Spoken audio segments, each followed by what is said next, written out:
말 그대로 사생활의 평온에 대한 죄는 사생활의 그 비밀, 평온 등을 보호하기 위한 범죄입니다. 그 중에서 1절 비밀 침해죄. 이 비밀 침해죄는 봉함 기타 비밀 장치한 사람의 편지 문서 도화를 개봉 여러 제끼거나 봉함 기타 비밀 장치한 사람의 편지 문서 도화 기록, 전자기록 등 특수매체 기록을 기술적 수단을 이용해서 내용을 알아냄으로써 성립하는 범죄입니다. 보호법익은 개인의 비밀이고 정도는 추상적 위헌범입니다. 아주 쉽게 설명해서 남의 편지 함부로 뜯어보는 겁니다. 다만 요즘엔 그 편지가 뭐로 가니까 이메일 같은 걸로 가니까 그 이메일 내용을 몰래 열어보는 것도 여기 포함돼요. 구성요건의 객체는 봉함 기타 비밀 장치한 편지, 도화, 전자기록 등 특수매체 기록이고 편지는 꼭 우편물이어야 되는 거 아닙니다. 그냥 우편으로 안 붙이고 A가 B한테 조용히 편지를 써가지고 풀로 붙여서 B의 책상 위에 올려놓은 것도 편지가 될 수 있어요. 발송 전후를 묻지 않으며 문서도 공문서, 사문서 묻지 않습니다. 문서 위조죄처럼 뭐 증명적 기능 같은 것도 필요 없어. 증명적 기능 같은 것도 필요 없습니다. 다음 페이지에 도화, 그림에 의해서 사람의 의사가 표시된 걸 말하고요. 전자기록 등 특수매체 기록, 소위 컴퓨터 파일, 그림 파일, 녹화 파일, 아니면 문서 파일, 마이크로 필름 같은 것들이 전부 여기에 해당됩니다. 다만 이 위에 열거된 편지나 특수매체 기록 같은 것들은 다 봉함 또는 비밀 장치를 했어야 돼. 봉함이나 비밀 장치를 했어야 되기 때문에 이 봉함이나 비밀 장치를 안 한 거 대표적인 게 바로 뭐예요? 우편엽서. 우편엽서는 이게 봉투가 없잖아. 누구나 다 그냥 볼 수 있도록 돼 있잖아요. 그런 우편엽서 같은 것들은 여기에 대상이 될 수 없습니다.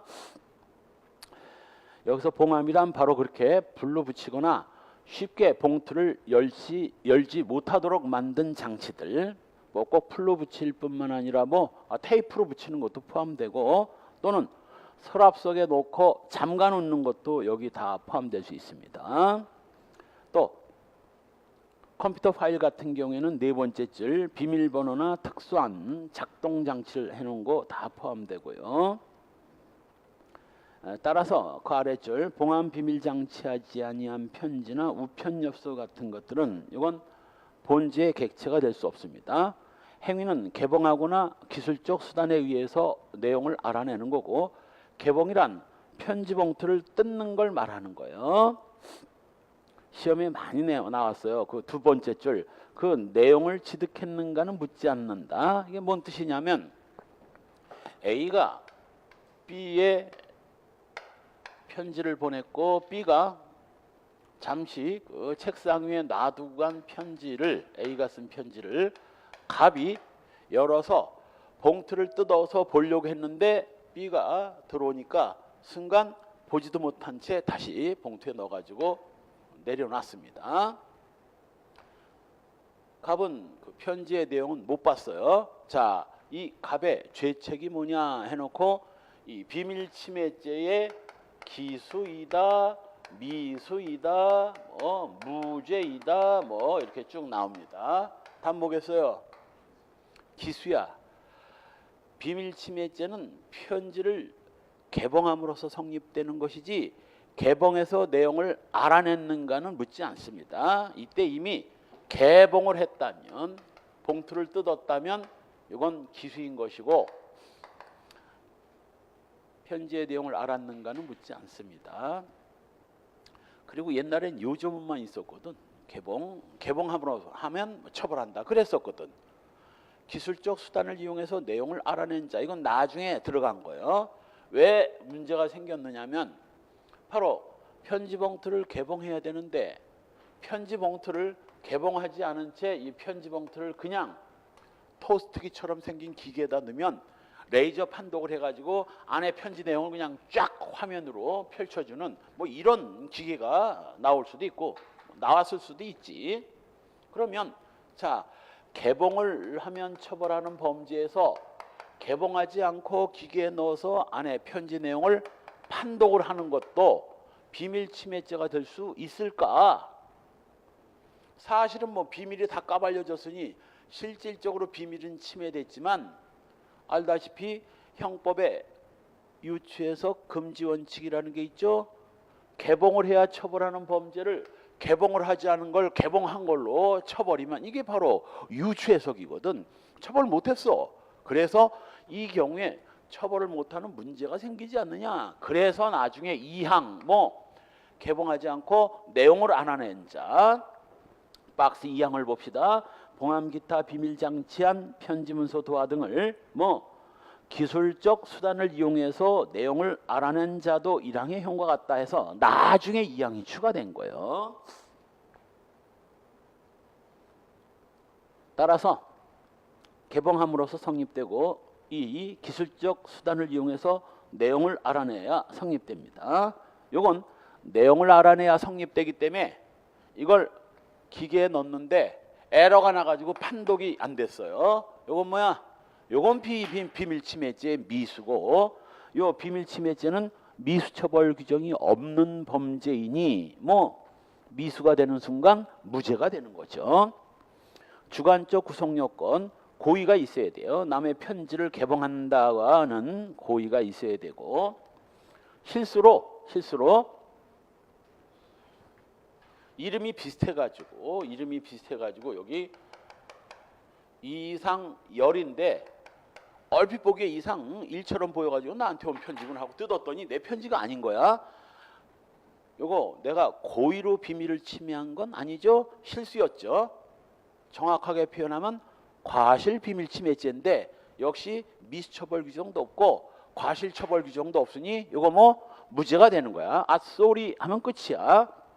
그 대신 이제 저 안에 들어있는 내용이 굉장히 중요한 경우 혹시 민사상 어떤 비밀이 침해돼 가지고 민사상 입은 손해에 대해서는 그건 별개의 문제라 하더라도 형법상으로는 죄 안 됩니다.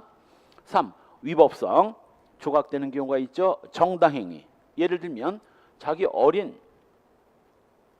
딸한테 뭐 이상한 편지가 왔어. 앞만 봐도 수상해. 이거 뭐 부모로서 뜯어볼 수 있다 없다? 있어. 자기 딸이 혹시라도 뭐 누구한테 꼬여가지고 뭐 엉뚱한 짓을 할 수도 있으니까. 우리 저 앞에서 판례 중에 뭐 봤어?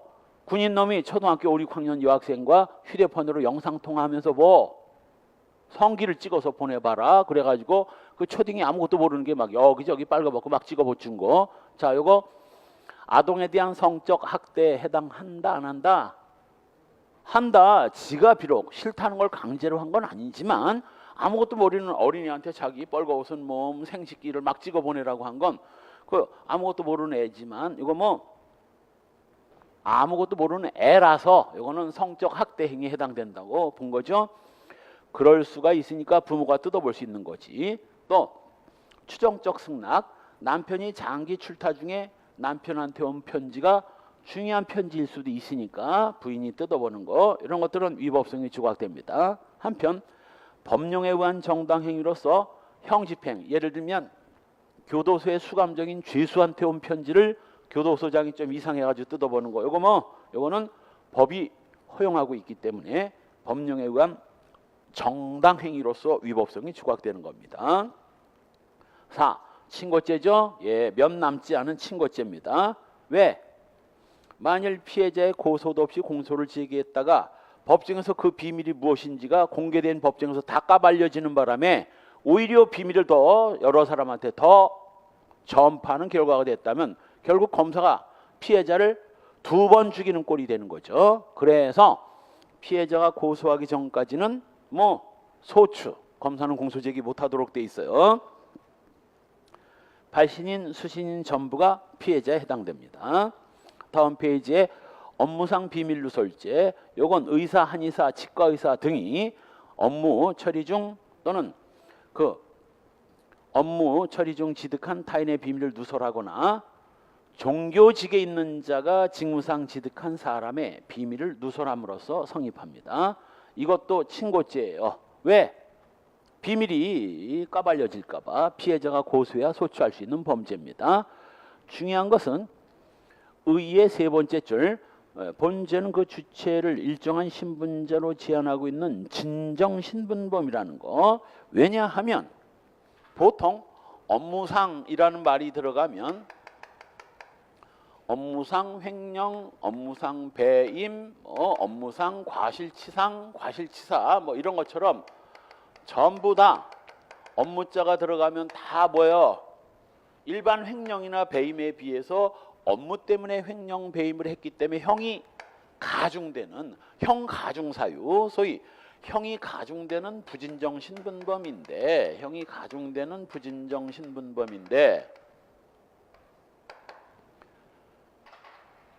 딱 두 개입니다. 업무상 말이 들어갔는데 부진정신분범이 아니라 뭐 진정신분범인 범죄는 딱 두 개뿐이야. 형법에서 시험에 잘 나와요. 그래서 딱 두 개. 뭐 지금 바로 이 업무상 비밀누설죄, 이건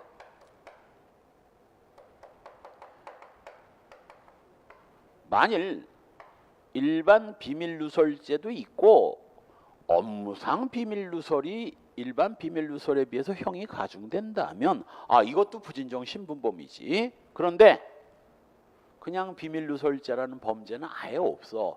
업무상 비밀누설이 기본적 범죄인 겁니다.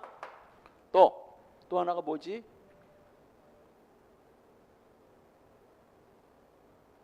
업무자가 들어가지면 부진정신분범이 아니라 진정신분범인 범죄. 시험에도 나왔던 업무상 과실작물취득죄입니다. 업무상 과실작물취득죄.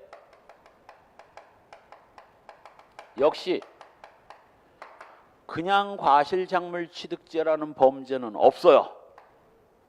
업무상 과실작물취득이 기본적 구성요건입니다. 그러니 시험에 잘 나오지. 뭐라고? 다음 중 부진정신분범이 아닌 걸 골라라. 1. 업무상 횡령, 2.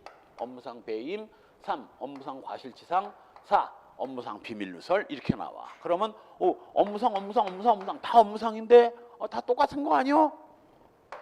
이 두 개입니다. 요걸 찍어내면 되는 거야. 그렇게 나왔어, 시험 문제.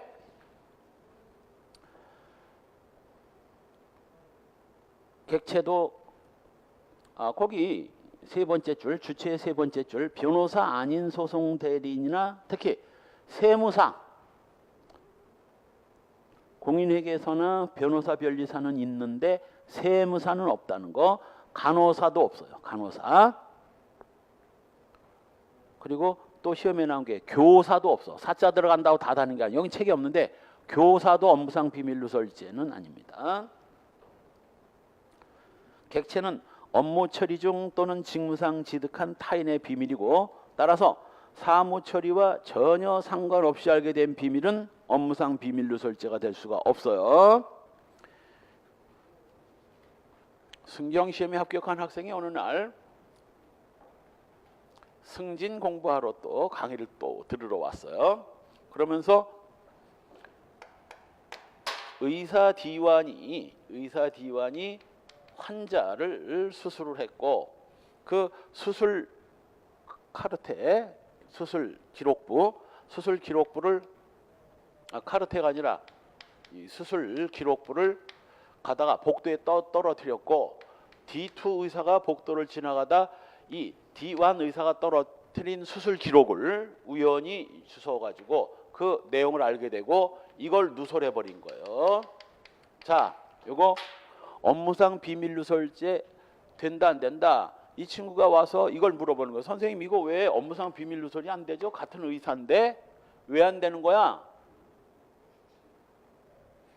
얘는 수술한 이 갑을 수술한 담당 의사지만 얘는 얘하고 아무 상관도 없는 의사야. 지나가다 우연히 복도에서 그 수술 기록이 떨어진 걸 차트를 주웠을 뿐이지. 이걸 누설한 것이 혹시 갑의 명예를 훼손하는 사실이 포함되어 있다면 그때는 명예훼손죄가 성립할 수는 있어도 얘는 얘 수술하고는 상관도 없기 때문에 이거 뭐 업무상 비밀 누설죄는 안 되는 겁니다. 그래서 내가 농담으로 너 어떻게 합격했니?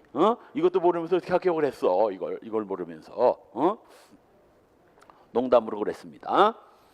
따라서 업무상 알게 된 비밀이어야지 아무리 여기 열거된 사람이라 하더라도 업무와 관계없이 알게 된 사실을 누설하는 것은 업무상 비밀 누설죄는 안 됩니다. 경우에 따라 명예훼손죄가 성립할 수는 있죠.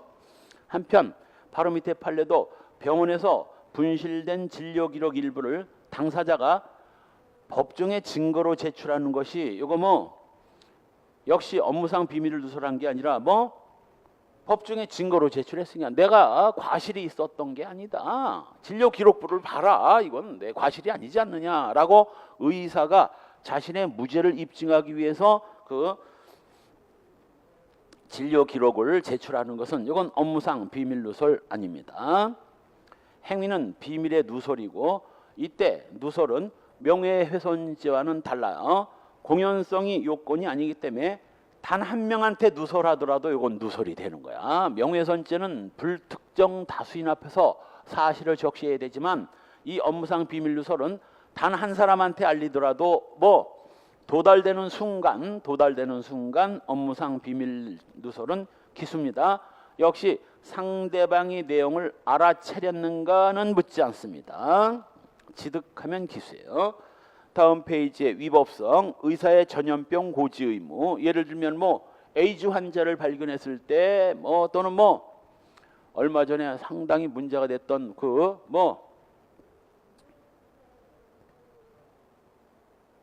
한때 삼성병원하고 해서 문제가 됐던 있잖아. 감기 중에서 폐 뭐였지? 그걸 발견하면 신고하도록 돼 있거든. 근데 삼성병원 의사놈들이 바로 이걸 신고를 안 한 거야. 그래서 사태가 일파만파 커지게 된 거야. 그놈의 삼성, 그러더니 얼마 전에 미친 새끼 하나가 삼성 이재용이를 집행유예로 석방해 주질 않나. 하여간 우리나라 판사들은 삼성에 약해. 삼성에. 장관 놈들도 약하고. 삼성만 아니었더라면 사전에 얼마든지 충분히 막을 수 있었는데 소수 피해자로 끝낼 수 있었는데 따라서 의사가 바로 그 전염성 질환을 인식했다면 이건 알려야 돼. 법적으로 알려야 할 의무가 있습니다. 오히려 알리지 않으면 처벌되어 또 변호사가 법정에서 변호를 하기 위해서 어쩔 수 없이 비밀을 누설한 거 역시 정당 행위로서 위법성 조각되고요. 한편 증언 거부권자의 증언 거부권자는 말 그대로 증언을 거부할 수 있으니까 증언하기 싫으면 거부하면 될 일이지 증언을 하겠다고 해놓고 거짓말을 하면 그때는 위증죄가 되죠. 그런데 증언 거부권을 가진 자가 위증이 아니라 비밀을 누설하는 거 요거는 증언 거부권을 행사하지 아니하면 증언 의무가 생기기 때문에 위법성이 조각된다고 봅니다. 즉 증언을 거부할 수 있는 자가 증언을 거부하지 않고 증언을 하더라도 위법성은 조각된다는 거죠. 하지만 증언한다고 해놓고 위증을 하면 위증죄 돼. 위증죄는 됩니다. 그러나 업무상 비밀 누설죄는 안 돼요. 아까 앞 페이지 맨 아래에 있는 판례와 비슷한 거야. 의사가 바로 증언 거부할 수 있는데 업무상 비밀이니까 증언을 거부할 수 있는데 거부하지 않고 진료 기록을 다 냈다면 이거 위법성 조각되죠. 주거 침입죄 시험에 참 많이 나오는 범죄입니다. 특히 단일 문제로도 많이 나오지만 주거 침입 하나 갖고도 많이 나오지만 다른 범죄와 죄수와 얽혀가지고도 많이 나오지.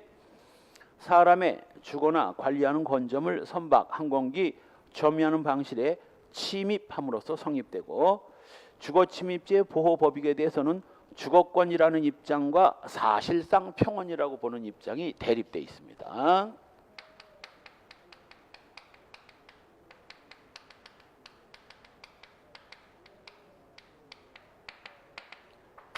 초짜는 형법 공부를 좀 해봤나? 형법 공부를 좀 해봤어 전에?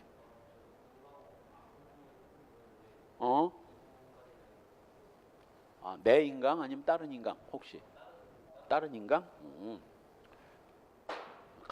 강론 부분도 조금 듣긴 들었어? 총론은 끝냈나? 총론만? 대충은 알겠구만. 그러니까 뭐 구속요건 위법성 요 정도는 알겠네. 예, 바로 이 주거침입죄 보호법익이 그 주거권자의 주거권이라고 보는 입장과 평원, 주거의 평원이라고 보는 입장. 이게 다소설이고 판례 입장이죠. 어디서 특히 문제가 생기느냐면 일반적으로는 A가 B집에 들어가면 뭐 주거권도 침해하고 평원도 깨졌기 때문에 별 문제는 안 생겨. 어떤 학설에 의하더라도 주거침입죄에 대해. 그런데 B녀가 정부 바람을 피워서 감남을 만나고 남편이 해외 출장 중에 이 감남을 집으로 끌어들여서 간통을 저지릅니다. 간통을 저질러요. 뭐 옛날에 간통죄가 인정되던 시절이라면 뭐 간통죄도 되고 이제 주거침입죄도 되겠지만 지금은 이제 간통죄가 안 되니까 이때 바로 B녀의 허락을 받고 A와 B가 사는 집에 들어갔다면 이 범죄에도 죄질이라는 게 있어. 똑같은 간통이라도 뭐 인간이 불완전하다 보니까 어떻게 하다 보면 이제 실수도 저지를 수 있지. 바람을 피려면 최소한도 뭐 자기 남편과 뒹굴던 그 침대에 외간 남자를 끌어들이는 건 매너가 개매너잖아. 정바람을 피려면 뭐 밖에 나가서 조용히 모텔 가서 피고 오든가. 똑같은 간통이라도 질이 다른 거야. 질이. 남자도 마찬가지야. 나가서 혹시 모텔 가서 딴 여자랑 조금 바람 필 수 있어도 그 여자를 끌고 돌아와서 자기 집에서 바람을 피는 건 그건 해도 너무한 거지. 질이 나쁜 거지. 죄질이 나쁘다고 그래. 그런 걸. 바로 이때 B녀의 허락을 받고 감남이 이 A와 B가 사는 집에 들어갔다면 사실은 이 남편은 이미 필리핀에 가 있으니까, 베트남 필리핀에 가 있으니까 자기 집에서 뭔 일이 일어나는지를 알 리가 없으니까 뭐 평온이 깨졌다 안 깨졌다? 안 깨지지. 모르고 있으니까. 자, 그럼 B녀 입장에서 보면 역시 정부 자기가 내연남을 집으로 불러들였습니다. 평온 깨져 안 깨져? 안 깨지지. 오히려 더 좋지. 남편이 출장 가가지고 그렇지 않아도 기회를 엿보다가 이 감남을 불러들였는데 평온이 왜 깨졌겠어? 오히려 더 화기애애했지. 남편 갔으니까 이제 실컷 즐겨보자. 그러니 A의 평온도 사실상 안 깨졌고 모르고 있었으니까 B의 평온도 깨지지 않았으니까 결국 이런 경우에는 뭐 주거침입죄가 안 되는 거거든. 주거침입죄 안 되거든. 그런데 주거건설에 의하면 주거침입죄 돼 안 돼? 돼.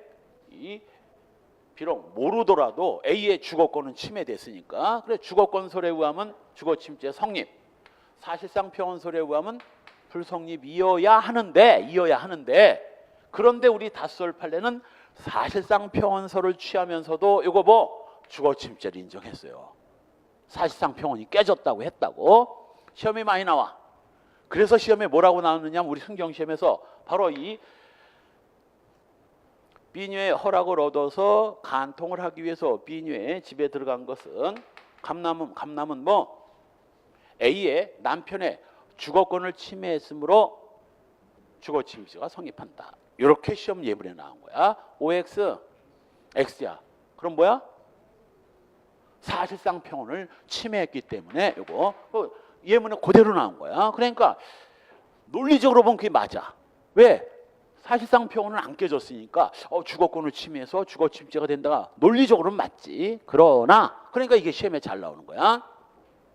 사실상 평온은 현실적으로는 안 깨졌지만 뭐 우리 대법원은 깨졌다고 봅니다. 이거 사실상 평온을 깨졌다고 보고 주거침입죄를 인정했어요. 객체는 사람의 주거나 건조물, 선박, 항공기 점유하는 방식이고 주거란 사람이 기거하고 침식하는 데 사용되는 장소로서 계속적이거든 일시적이든 별장 같은 거 불문하며 거주자가 그 주거 안에 있느냐 물을 필요 없습니다. 그 거주자가 주거에 있어도 주거 침입죄고 없어도 주거 침입죄야. 지금 우리 집이 텅 비었거든.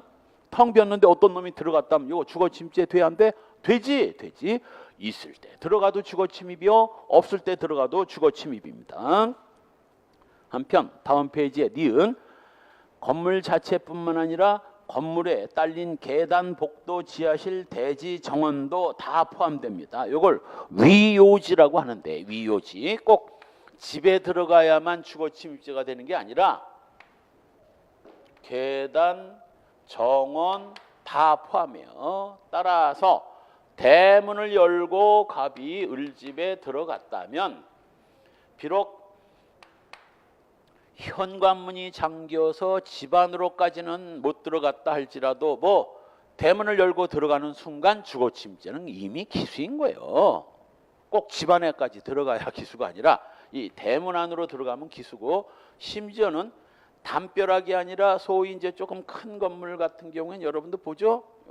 주변에 이 화단으로 뺑 돌려가지고 화단 중간중간 통로가 있어. 그리고 여기 보면 이제 대부분 탁자가 좀 있고 의자가 좀 있습니다.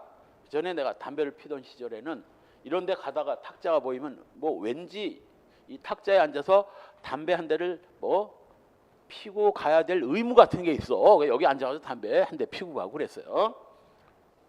들어가서 나오고, 요것도 비록 사방이 꽉 막혀 있지 않지만 뭐 요것도 주거가 될 수 있어. 건물주 쪽에서 들어오지 말라고 명시적으로 표시하는데도 들어갔다면 주거 침입죄 됩니다. 반대로 들어온 뒤에 나가라고 했는데 안 나가고 개겼으면 또 뭐가 되는 거야? 퇴거 불응죄가 성립할 수도 있는 거야. 꼭 뭐 꽉 막힌 담벼락만 위요지가 되는 게 아니라 화단 등으로 이 경계선을 표시했다면 이것도 위요지가 될 수 있어요. 따라서 유명한 사건이죠. 바로 두 번째 줄, 담장과 방 사이의 좁은 통로에서 방안을 엿본 경우, 사실은 이놈은 이미 그 전에 피해자를 몇 번씩이나 들어와서 여러 차례 강간을 한 놈이에요. 오늘도 또 생각이 나서 대문을 열고 와서 을려가 사는 방 창문을 들여다보다 걸렸다면 혹시 이 집이 길 옆에 있는 집이고 길 옆에 있는 창문을 갑이 창문을 안 열고 닫혀놓은 상태에서 갑이 안을 들여다봤다면 주거 침입죄 돼요, 안 돼요? 이건 안 돼. 그런데 여기서 창문을 들여다본 것이 주거 침입죄가 된 것은 창문을 들여다봤기 때문이 아니라 뭐 대문을 열고 들어와, 이게 주거 침입죄였던 거지, 창문을 통해 들여다본 게 주거 침입죄가 된 게 아닙니다. 그래서 담장과 방 사이의 좁은 통로에서, 이건 이미 담장 안으로 들어왔단 얘기입니다. 방 안을 엿본 것도 주거 침입죄입니다. 엿봐서가 아니라 뭐 담장 안으로 들어왔기 때문이에요. 또한 공동주택 안에서 공용으로 사용하는 계단과 복도, 엘리베이터도 이거 뭐 주거 침입죄, 주거에 해당됩니다. 그렇다면 바로 뭐 아파트에 뭐 요 계단과 복도 이것도 다 주거라고. 그래서 우리 판례 중에 뭐가 있어요? 엘리베이터에 들어가서 뭐 강간을 하면 뭐가 되는 거야? 주거 침입 강간이 되는 거야. 성폭력 범죄처벌법에 일반적인 형법으로는 뭐가 되는 거야? 주거 침입죄와 강간죄의 경합범위 되겠지만, 이게 이제 성폭법으로 가면 주거 침입 강간이라는 특수 강간이 되는 거야. 특수 강간. 엘리베이터도 다 주거가 될 수 있습니다. 또 디귿, 주거라면 구조 설비 여하를 불문합니다. 천막, 토굴, 판잡집도 주거가 될 수 있고, 심지어는 동산도 주거용 차량 있죠. 캠핑카, 이것도 사방이 막혀 있고 사적인 공간이 보장된다면 이것도 주거가 될 수 있습니다. 심지어는 공중변소 화장실에 용변칸도 모여 주거가 됩니다. 남자 소변칸은 노노, 그건 아니야. 어차피 남자 소변칸은 다 팍 튀었으니까 이거는 사적인 프라이버시가 보장되는 공간이 아니기 때문에 이건 안 되지만 여자 화장실이나 남자 화장실도 뭐 대변 보는 것은 이건 주거가 될 수 있는 거예요.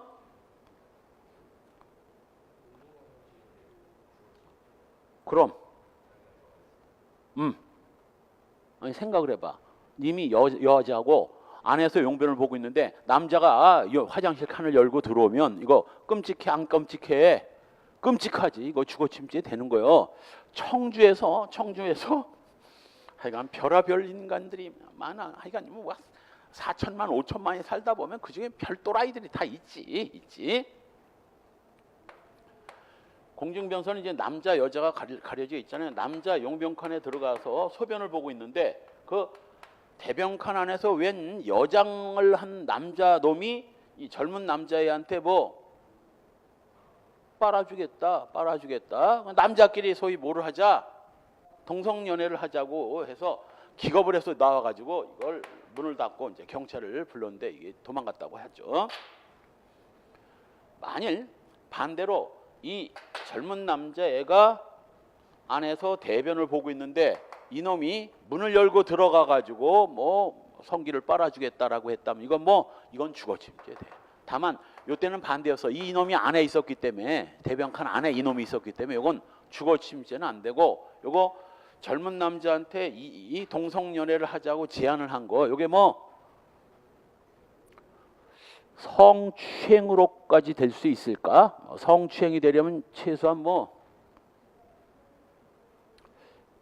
신체 터치 정도는 해야 되는데 성희롱인데 성희롱은 형법에는 없고 성희롱은 형법에 없고 요 경범죄 처벌법 정도가 될까? 싫다는 걸 했으면 이건 이제 강제 추행이고 형법상 범죄니까 강제 추행이고 죄질이 무거워지는데 그냥 뭐 빨아주겠다 뭐 이 정도 했다면 이건 그냥 경범죄 처벌법 정도가 될 겁니다. 주거침입죄 돼요. 공중변소, 화장실, 용변칸도 사람이 들어있는 이상 주거침입죄 됩니다. 우리 성폭력범죄 판례에서 한번 봤죠? 유명한 안양 애항공원 공중화장실 침입 강간미수 사건. 여기 남자 화장실, 여기 여자 화장실인데 자기 부인이 여자 화장실에 갔는데 비명소리가 들리는 거야. 그래서 깜짝 놀라가지고 남편이 이제 남자는 빠르니까 얼른 소변을 보고 와봤더니 갑이라는 놈이 여자 화장실에 있는 B녀 화장실에 들어가서 B녀를 겁탈을 하려고 하고 문은 잠겼어. 그래서 공원의 화장실은 위에가 또 튀어 있잖아. 칸막이로 되어서 올라가서 봤더니 이런 꼴이야. 그래서 갑을 붙잡아서 경찰에 넘긴 사건입니다. 이때 갑의 죄책이 뭐냐면 이제 사실은 이 B녀도 조금 실수를 저지른 게 갑이 술이 좀 취해가지고 노크를 하니까요. 갑 말에 의하면 술이 취해서 남자 화장실인 줄 알고 들어갔다. 그래서 노크를 했는데 여자가 문을 활짝 열어주더라.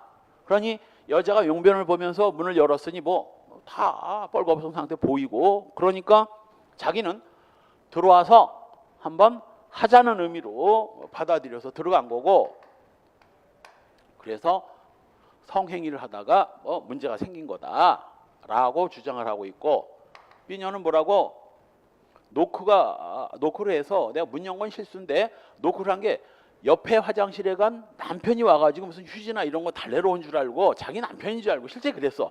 자기야 하면서 열었거든. 자기야 하면서 열었는데 문이 열리자마자 갑이 들어가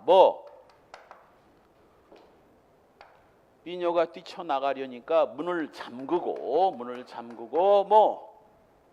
강간을 시도하다가 발목을 밟아서 발목에 부상을 좀 입혀요. 어마어마한 범죄를 저지른 겁니다. 주거침입죄에다가 못 나가게 잠금고 감금죄, 강간을 시도하다가 상처까지 입혔으니 강간치상에다가 그것도 주거침입죄 강간치상이면 바로 성폭법으로 또 넘어가거든. 요거 사형이 빠진 무기 또는 5년 이상 징역이야. 5년 이상 징역. 유기형을 기준으로 하면 살인죄의 법정형하고 똑같아. 그래가지고 이 인간이 우리 학생대로 공중변소, 화장실, 용병칸이 무슨 주거냐, 이건 개나 소나 다 들락날락 하는 건데 라고 변호인이 항변을 했지만 대법원에서 뭐 누구나 들락거리지만 안에서 용변을 보고 있는 상태는 굉장히 프라이버시고 그냥 뭐 흔한 말로 똥 싸고 이런 모습 남한테 들키는 거 쪽팔리잖아요. 그 사적인 비밀이 보장되는 공간이기 때문에 이것도 주거침입죄 객체가 된다. 주거이다. 한편 리을 건조물의 소유관계는 문제가 되지 않습니다. 주거가 적법하게 시작된 이상 사실상 점유 상태만 인정되면 주거로서 보호됩니다. 이게 바로 뭐야? 세입자 전세기간 끝나고 나가라고 했는데 안 나가고 개기는 세입자 집에 들어가면 집주인도 뭐가 된다? 주거침입죄 돼요. 아무리 세입자가 불법 점유를 하고 있다 할지라도 사실상 아직 거기 살고 있으면 아무리 집주인이라도 거기 들어가면 뭐 주거침입죄가 되는 겁니다. 한편 관리하는 건조물이나 선박 항공기, 이거는 주거는 아니지만 사람이 관리를 하고 있는 건조물 선박 항공기입니다. 여기서 관리란 사실상 관리 지배를 말하고 단순히 A4 용지에다가 출입금지라고 커다란 글씨를 찍어가지고 대문에 붙여놨다고 해서 관리 아닙니다. 최소한 관리를 하기 위해서는 문을 잠그고 타인이 함부로 들어가지 못하는 뭐 자물통을 잠궈놨다든가 하는 물리적 어떤 설비가 있어야 관리라고 할 수 있는 것이지 출입금지라는 글자 4글자 붙였다고 관리라고 할 수는 없습니다. 따라서 요즘 많죠. 재개발을 하면서 이사를 가고 뭐 다 허물어지기 직전에 거기 들어가면 뭐 주거침입죄 된다 안 된다? 안 된다. 텅 비어 있고 아무도 안 살고 뭐 관리도 안 되고 있는 상황이라면 이건 주거침입죄 안 됩니다. 한편 건조물은 주거를 제외한 일체 건물과 부속물을 말하고 공장, 창고, 극장, 관공서, 청사 다 포함됩니다. 골리앗 크레인도 돼. 단 바로 아래줄 중간 타워 크레인은 안 돼. 골리앗 크레인은 뭐고 타워 크레인은 뭐길래? 골리앗 크레인은 주거가 되지만 타워 크레인은 안 된다는 거예요. 타워 크레인이 뭐야? 아파트 공사할 때 이 팔처럼 생긴 거, 커다란 팔처럼 생긴 거 왔다 갔다 하면서 이거 물건 실어 나르고 하는 거. 위에 가면 택시보다도 작아. 공간이. 택시 같은 그 승용차가 주거가 될 수 있나 없나? 없어요. 왜? 승용차는 택시 포함해서 유리를 너무 진하게 썬팅하면 도로교통법 위반입니다. 유리를 썬팅할 수 있는데 어느 정도까지?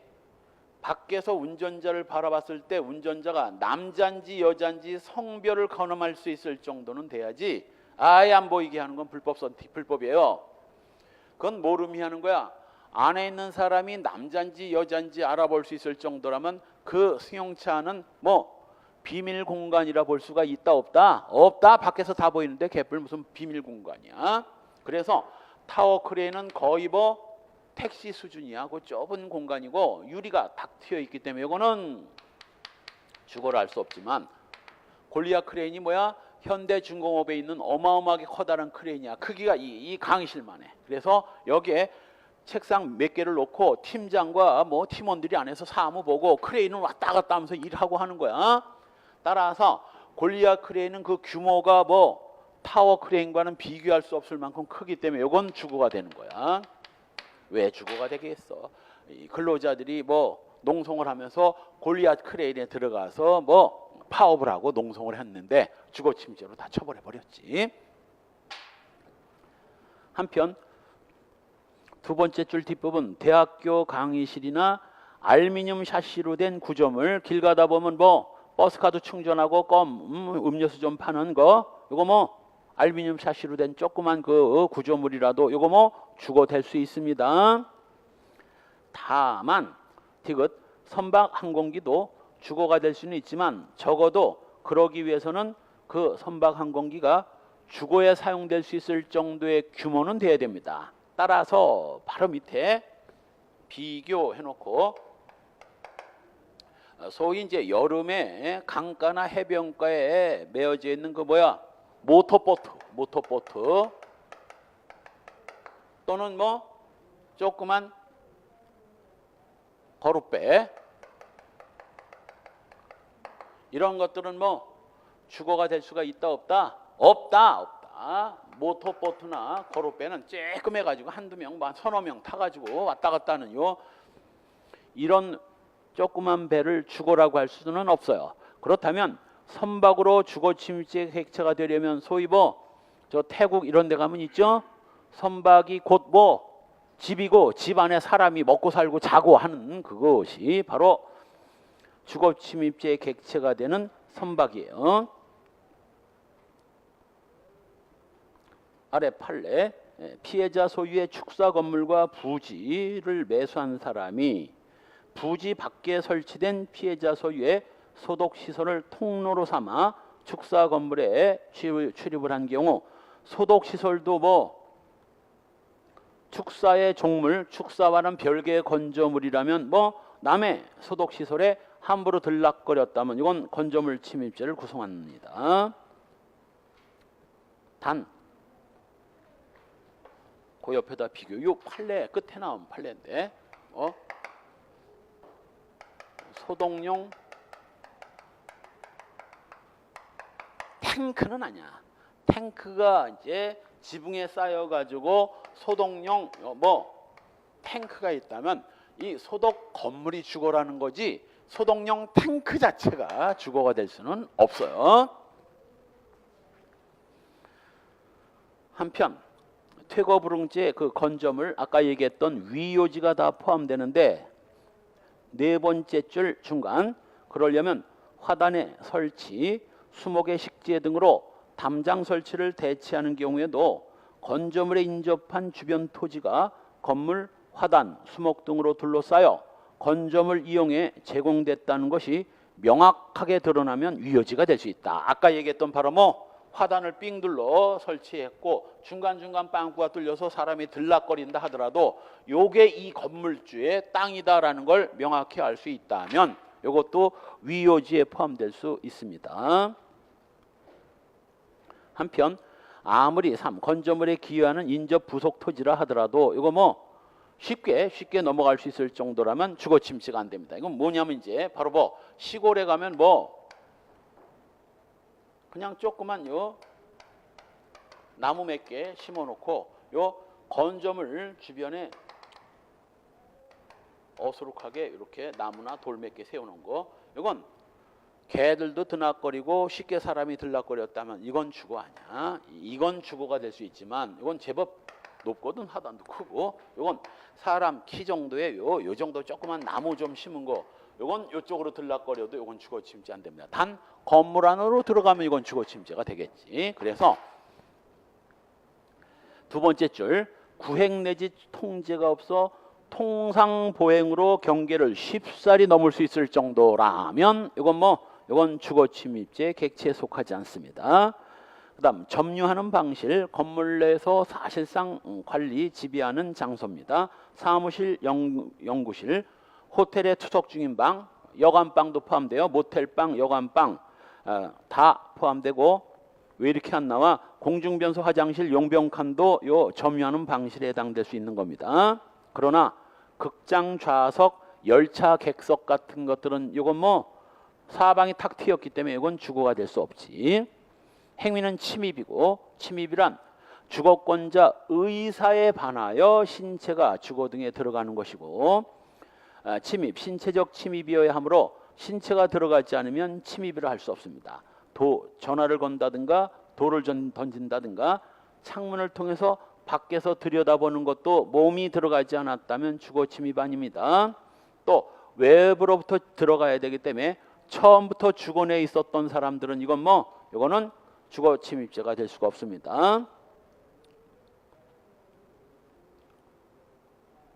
수용자가 교도소 내 다른 감방에 들어간다고 주거 침입죄 안 되죠. 주거에 대한 보증 의무 있는 자가 제3자의 침입을 방치한 경우 부작위에 의한 침입도 가능합니다. 또 주거자의 퇴거 요구를 받을 것을 요하지 않는다는 점에서 퇴거 불응지와는 구별됩니다. 따라서 우리 시험에 한번 나왔어요. 이 인간이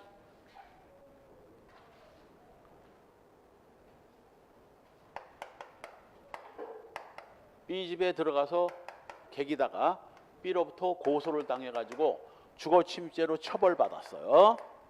1월 10일 날. 그럼 처벌받았으면 정신을 차리고 나가야 되는데 처벌받고도 1월 10일 이후 계속 거주를 했다면 이거 뭐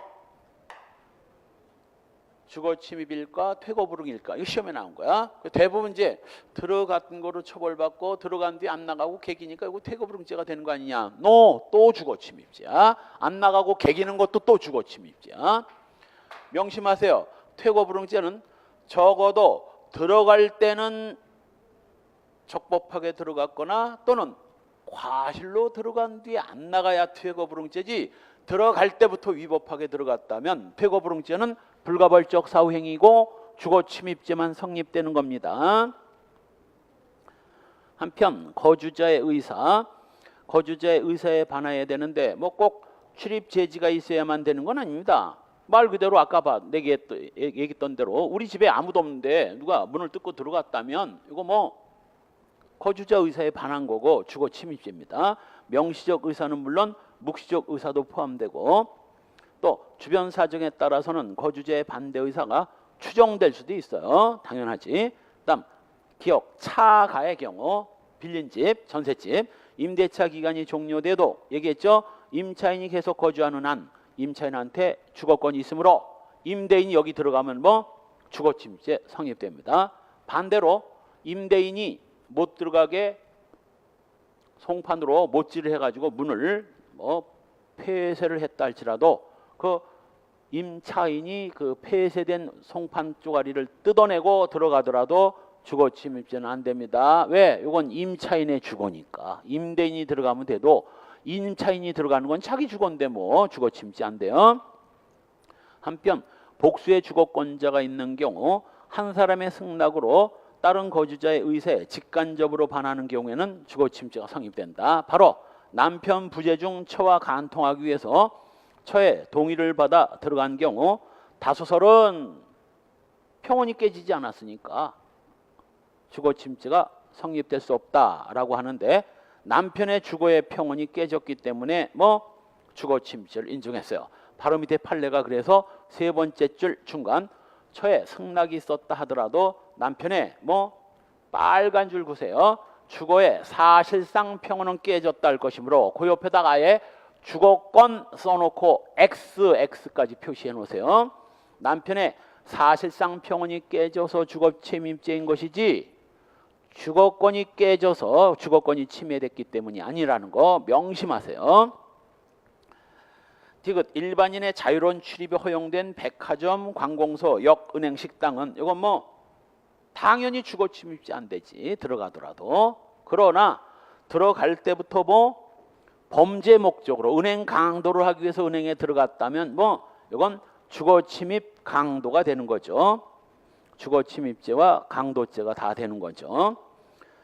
또 침입 방법에 허용되지 않는 시간이나 허용되지 않는 침입 방법에 의한 경우 예를 들면 유명한 도청 장치를 식당에 설치하기 위해서 손님을 가장해서 들어간 거 이거 일반 음식점 들어가도 주거침입죄 안 됩니다. 들어가서 메뉴 보고 가격 본 다음 마음에 안 들어서 나오더라도 주거침입죄 안 돼요. 그러나 도청 장치를 설치하기 위해서 들어갔다면 이건 주거침입죄예요.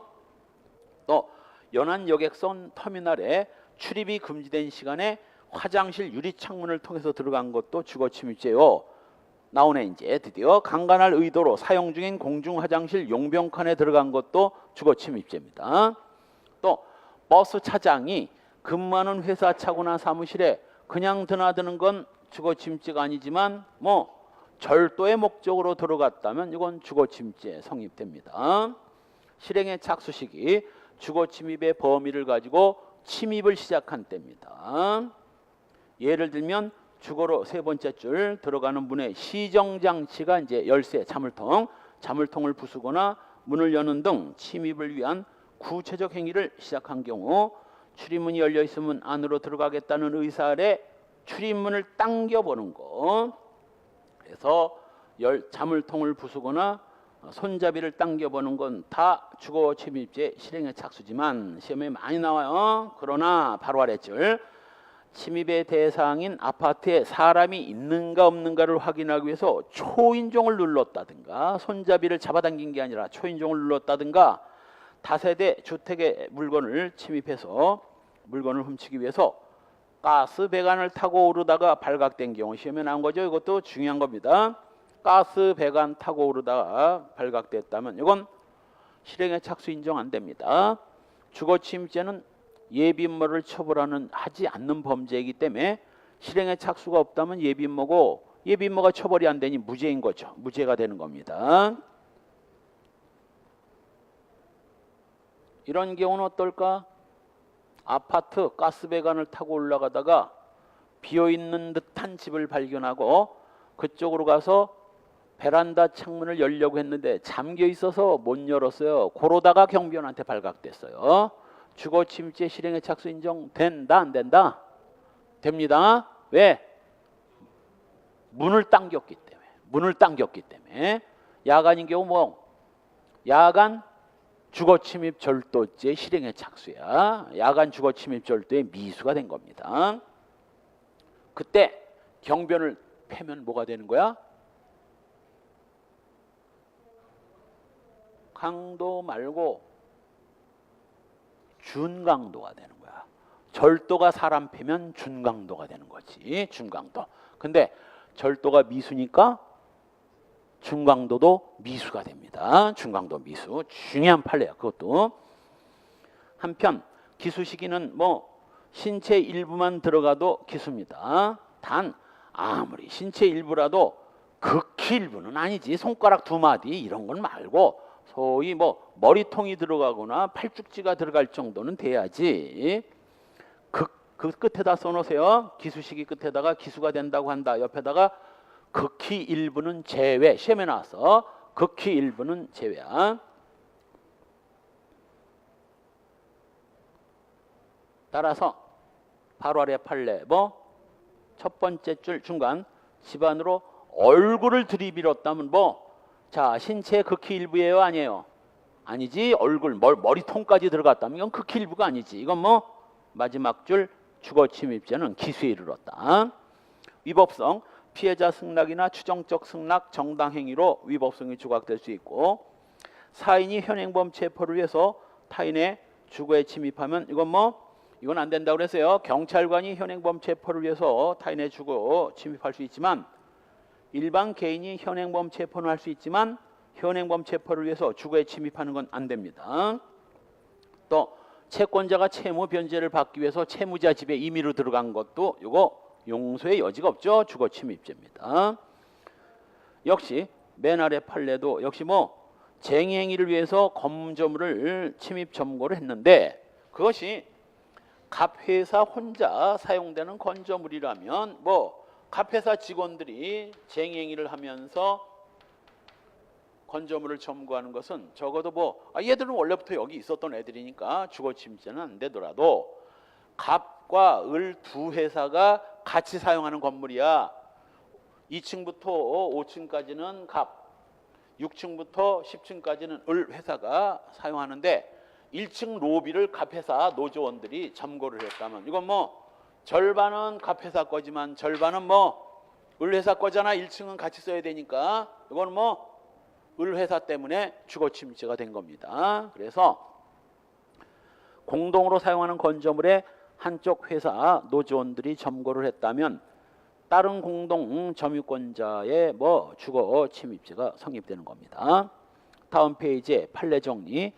정당 행위로서 위법성이 조각돼서 주거침입죄가 부정되는 거죠.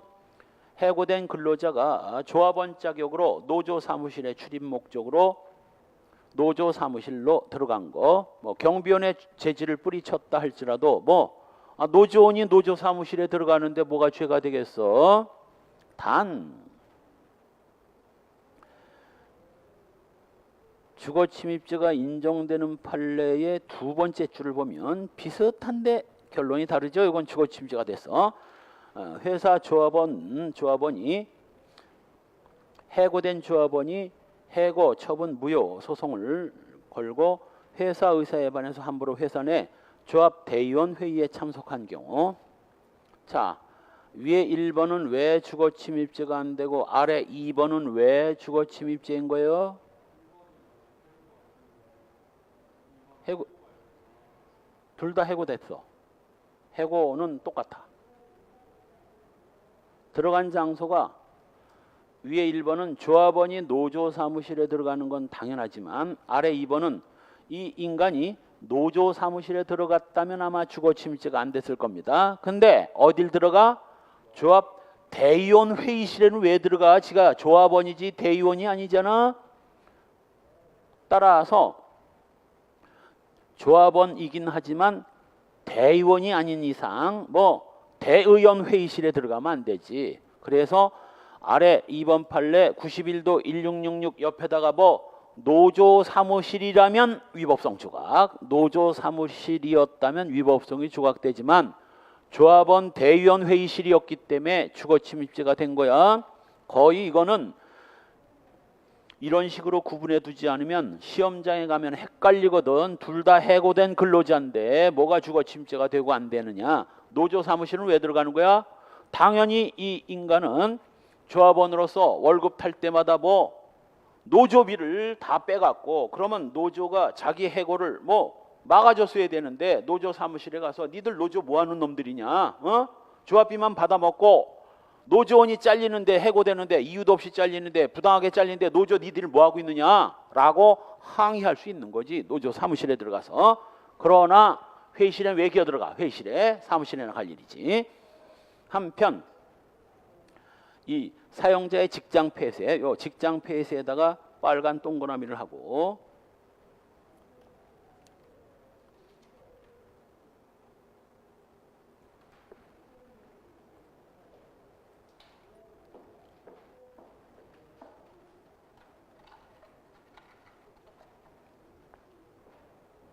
지금 그 조합원이 해고된 조합원이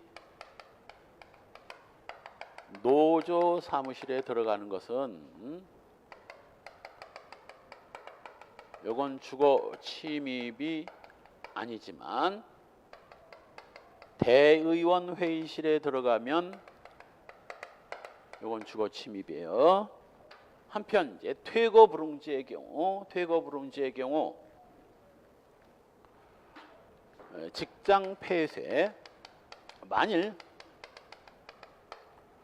조합원들한테 파업의 권한만 주고 회사 측에 아무런 대응 방안을 주지 않으면 노조원들한테 회사는 뜯겨먹고서 망하지. 그래서 노조가 부당한 요구를 하는 경우가 있거든. 예를 들면 지금 회사는 계속 적자가 누적돼서 회사 문 닫을 판인데 노조원들이 월급을 올려달라. 회사가 지금 망할 지경인데 무슨 월급을 올려줘. 그것도 상식을 넘는 10%를 올려달라.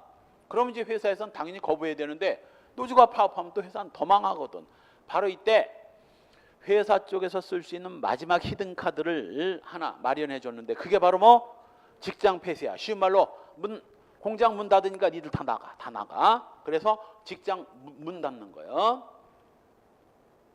그렇다고 회사가 없어지는 건 아니야.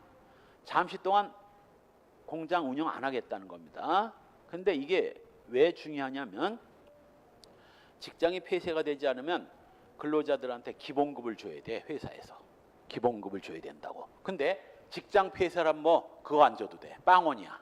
그러니까 노동자들이 부당한 요구를 하다가 직장 폐쇄당한 뭐 월급을 못 받아 몇 달 동안. 그 근로자들한테 월급 몇 달 안 나오는 거 굉장히 힘들지. 그래서 근로자들한테도 고통을 줄 수 있는 요 방어권 내지는 뭐 무기를 업주한테도 하나 준 겁니다. 노동자들한테 파업이라는 강력한 무기를 줬다면 사용자들한테 마지막 히든 카드를 준 거야.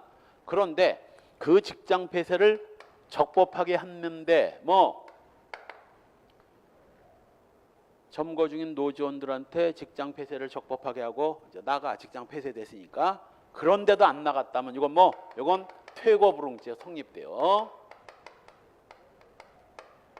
그러나 이 직장 폐쇄 자체가 적법이 아니라 위법인 경우에는 말 그대로 직장 폐쇄가 위법이니 폐쇄는 안 된 거고 직장이 폐쇄 안 됐다면 당연히 근로자들은 직장에 드나드는 거지 퇴거불응죄 안 되는 겁니다. 그래서 자, 이번에 핵심 키워드가 뭐야? 사용자, 그렇지. 사용자의 직장 폐쇄가 정당한 쟁의 행위로 인정되지 아니할 때. 이거. 그래서 알다시피 이 근로자들이 파업을 하려면 그냥 아우 파업하고 싶다고 해서 파업이 되는 게 아니에요. 먼저 뭐 쟁의 신고를 해. 노동부에다 쟁의 신고하고 우리는 올려달라는데 직장에서 회사에서는 안 올려준다니까 지금 안 된다. 그러니까 니들이 뭐 쟁의 우리 지금 문제가 생겼으니까 뭐 조정을 하든가 좀 해봐라. 그래서 조정 기간이 있고 뭐 강제 조정을 하는 수도 있어. 정부가 야, 니들 둘 사용자는 똥꼬집 피우고 근로자들도 계속 똥꼬집 피우면 뭐 5%에서 임금 인상 5%에서 끝내자 우리 5%를 끝내라고 강제 조정을 할 수도 있고 정 조정이 안 되면 이제 조정 기간이 경과하도록 도저히 조정이 안 되면 뭐 파업으로 들어가되 단 파업하기 전에 반드시 우리 앞에서 배웠죠? 노조원들의 뭐 찬반 투표 절차를 꼭 거쳐야 돼. 투표 절차를 거친 다음 파업으로 들어가야 된다고. 직장 폐쇄도 마찬가지야. 직장 폐쇄하려면 뭐 쟁의 신고하고 조정 기간 끝난 뒤에 조정 기간이 끝나도록 조정이 안 될 때 직장 폐쇄를 하는 거지 아무 때나 막 직장 폐쇄하는 거 아니에요.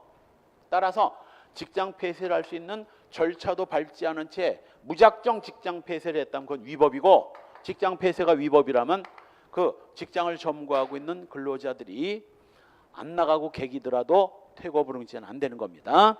판례 두 개가 다 있어. 그러니까 직장 폐쇄라고 또 무식하게 외우지 말고 쟁의행위가 정당하지 않을 때는 주거침입죄, 퇴거불응죄 둘 다 불성립. 직장 폐쇄가 적법한데 들어가거나 안 나가고 개기면 주거침입죄도 되고 뭐 퇴거불응죄도 되는 겁니다. 판례가 4개가 다 있어요. 3도 시험에 나왔죠. 사소한 일로 폭행을 당한 자가 상호 시비 중에 술에 취해서 왜 때리냐고 얻어맞아 가면서 집까지 따라 들어가서 때린 이유를 따진 것은 이건 뭐 주거침입이 아니라 그냥 같이 따라 들어갔으니까 이거는 주거침입죄 안 된 겁니다. 주거침입죄가 인정된 경우 역시 노조원들에 의해서 회사가 점거된 상황에서 해고 근로자가 노조 임시사무실에 들어간 거 요게 바로 추정적 승낙에 반하는 겁니다. 자, 노조원들에 의해서 회사가 점거됐다면 회사는 뭐 운영이 불가능한 상태야. 운영이 올 수도 없는 상태입니다. 가뜩이나 노조원들이 회사를 불법 점거해서 짜증나 죽겠는데 거기 왜 드나들어? 회사가 정상적인 상태라면 들어와서 왜 나를 부당하게 해고했느냐 따져도 되지만 불법 점거 중에 왜 기어들어가? 이건 안 되는 거야. 왜? 회사가 점거 중이기 때문에. 2번은 아까 설명했고 3번 사인이 현행범 체포를 위해서 타인의 주거에 침입하면 주거침입죄입니다. 4번도 시험에 많이 나온 거예요. 간통 현장을 목격하고 지금은 간통은 죄가 안 되니까 간통 현장을 목격하고 사진을 촬영하기 위해서 상간자 주거에 침입했다면 설사 간통죄가 죄가 되던 시절이라 하더라도 뭐 이건 바로 위에 3번 판례와 똑같아. 개인이 어디 타인의 주거에 함부로 들어가 현행범 체포를 하기 위해서 이거는 주거침입죄 성립됩니다. 그러니까 이 경우에는 둘은 관통죄가 되던 시절에 감녀와 A가 감녀 집에서 소위 성관계를 맺고 있을 때 돌아버리는 이 B녀가 여기 들어가서 감녀와 A를 붙잡은 경우 A와 갑은 간통죄고 B녀는 뭐 주거침입죄예요. 지금 이제 간통죄도 안 되니까 B녀만 주거침입죄지. 간통죄가 죄가 되던 시절도 주거침입죄가 무거워? 간통이 무거워? 뭐가 더 무거워? 주거침입이 무거웠어. 간통은 2년 이하의 징역이 이건 3년 이하의 징역이었어. 이게 더 무거운 범죄였던 겁니다. 하물며 지금은 아예 간통은 죄가 안 되고 B녀만 주거침입죄가 되는 거예요. 옛날에는 간통이 죄가 되던 시절 파출소에서 뻑하면 그런 일이 많았어. 자기가 말 그대로 그년 집에 들어가면 자기가 주거침입죄로 처벌받으니까 경찰을 데리고 가거든. 그럼 뭐가 되는 거야? 경찰관은 현행범 체포하기 위해서 주거에 들어갈 수 있으니까 경찰이 들어가서 이거 좀 해달라고. 그런데 들어가서 정말 정을 통하고 있으면 상관없는데 혼자 있다든가 다른 남자하고 있는데 들어갔다가 경찰이 뭐가 되는 거야? 경찰이 뭐 하느냐고 따지면 어쩔 거야? 감녀가 따지면. 여기 A 없었나요? A 없었어요. 을남이랑 나랑 지금 좋은 시간 보냈는데 지금 당신들 뭐 하느냐고 하면 뻘쭘할 거 아니냐고. 이거 뭐가 되는 거야? 과실주거침입인데 이제 강력하게 항의하지. 경찰이 자기 집에 막 들어왔다고 항의하고 하면 또 사유서 쓰고 해야 돼. 그래서 경찰들이 여기 들어갈 때 굉장히 조심스럽거든. 또 그렇다고 안 들어가면 뭐 안 해준다고 또 올리고, 들어갔다 잘못되면 이러니까 어떻게 해야 되겠어? 그럼 확실한 증거 있어야 됩니다. 여기 A가 있다는 증거 없이는 우리 함부로 못 들어갑니다. B녀가 뭐 조금 전에 들어간 뭐 이걸 찍었다든가 그러면 혹시 아니더라도 뭐 변명거리가 있어. 조금 전에 들어간 이거 보고 들어온 건데. 그래서 확실한 증거 없이 함부로 들어갔다가 낭패를 보는 수가 있어요. 저런 걸 잘 알아야 돼. 그래서 경찰도 아무데나 그래요 하고 쫓아갔다가 엉뚱한 남자하고 있는데 완전히 개망신 당하고 싫은 소리 한참 들어야지. 역시 전국 노동조합 대표자 회의 등이 특정 대학교 총장에게, 연세대학교지, 노동자 대회 개최를 위한 장소 사용 허가를 요청했다가 하도 연세대에서 이한열 열사가 죽은 뒤에 연세대에서 하도 이런 집회가 많으니까 학생들이 공부가 안 되는 거야. 맨날 꽹거리 치고 노래 부르고 하니 공부가 되나? 그래서 연세대학교 총장이 이제는 더 이상 외부인들이 우리 학교 내에 들어와서 집회하는 것은 허락 못하겠다라고 공개 선언을 했어. 그리고 명시적으로 불허 통보를 받았는데도 거기 들어갔다 뭐 주거침입죄야. 주거침입죄.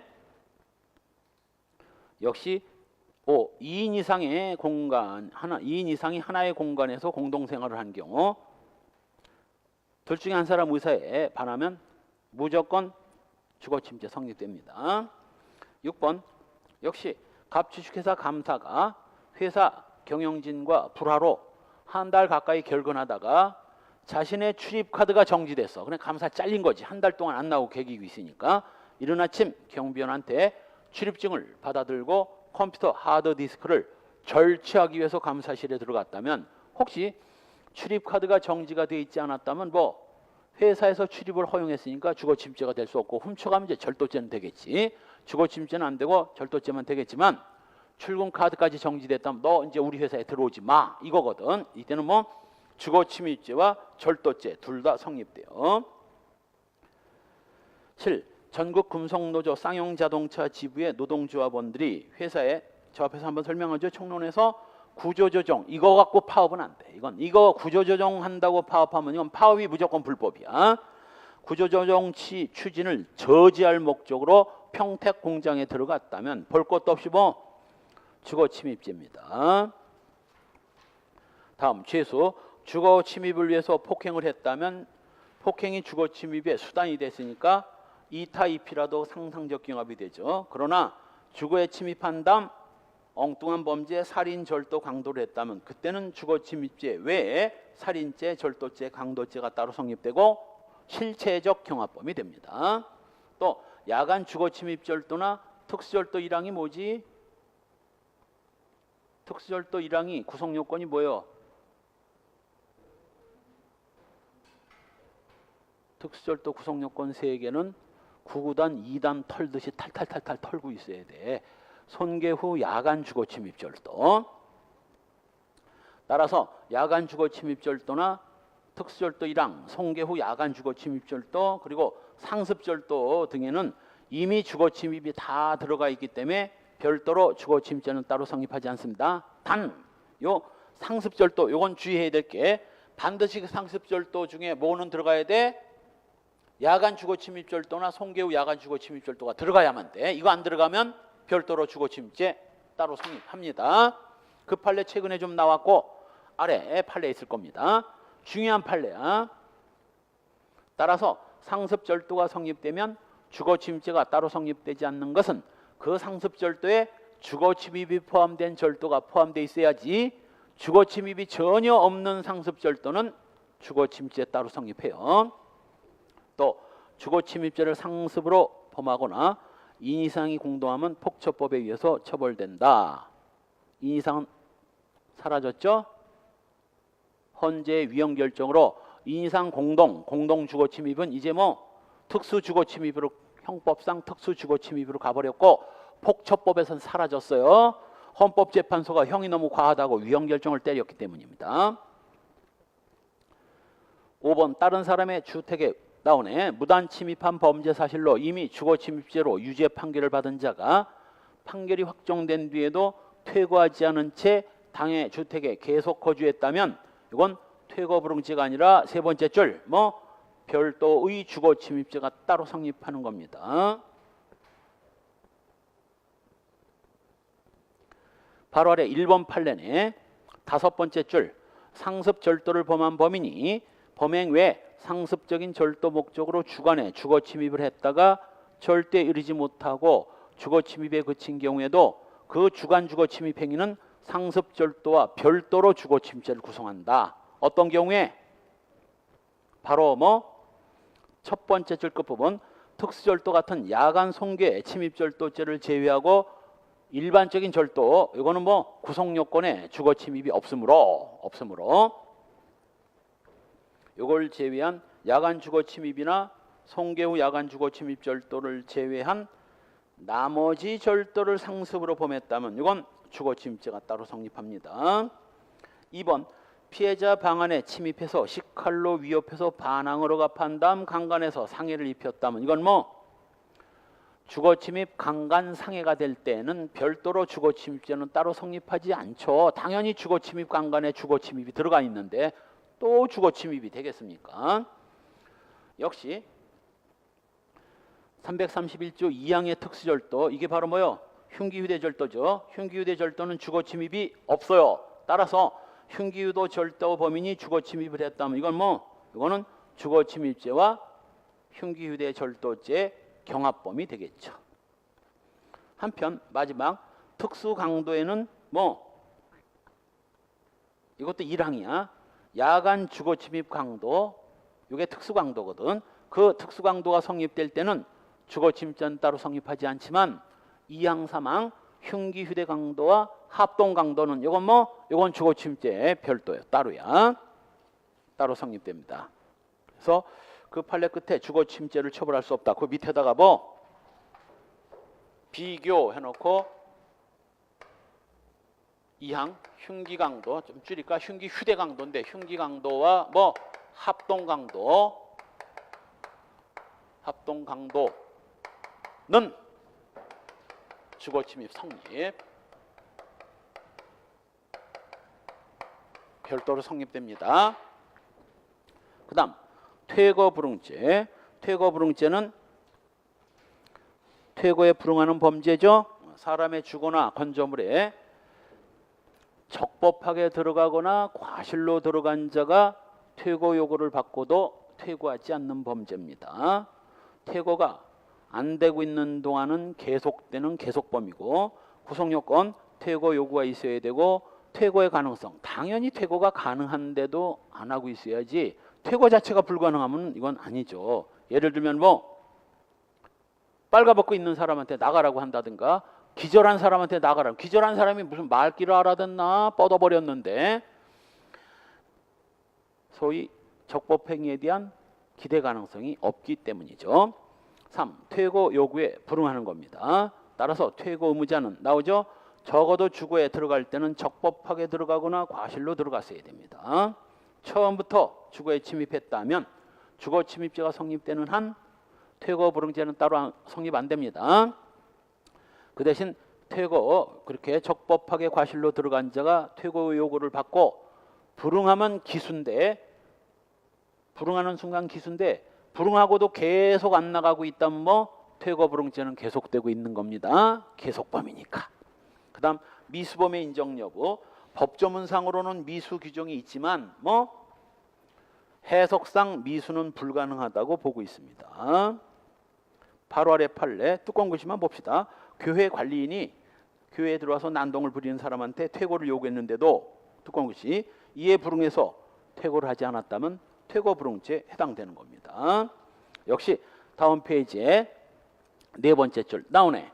적법히 직장 폐쇄를 단행한 사용자로부터 퇴거 요구를 받고도 퇴거하지 않았다면 이건 퇴거불응죄 성립됩니다.